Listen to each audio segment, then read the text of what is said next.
এখন দুপুর 1:15। আমরা চিল্কিগড় পেরিয়ে গিদনির রাস্তায় চলছি শাল বাগানের মাঝখান দিয়ে।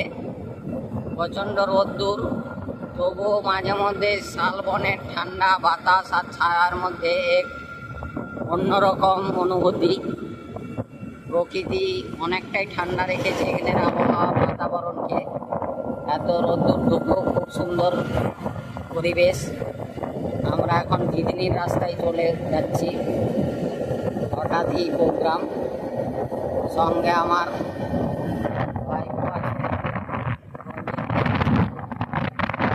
ঠিক আছে, গাড়ি চালাচ্ছে আর পাশে আমি পিছনে বসে আছি।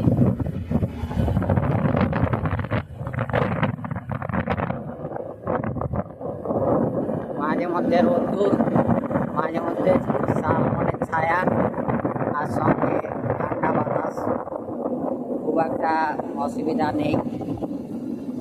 অন্য রাস্তাতে হলে এই প্রচণ্ড গরম, অনেক তাপ প্রবাহ সৃষ্টি করত, কিন্তু প্রকৃতি এই এলাকাকে অনেকটাই ঠান্ডা রেখেছে।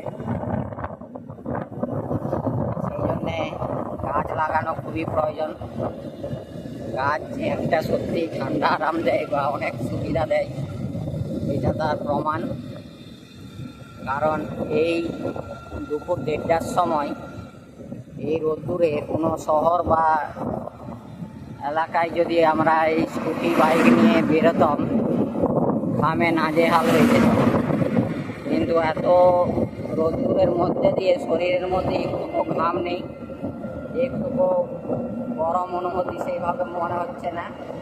বরং একটা ঠান্ডা ফুরফুরে বাতাস শরীরে বেশ মেজাজকে ঠান্ডা রেখেছে। দেখতেই পাচ্ছেন দুপাশে শালবন, মাঝখানে রাস্তা।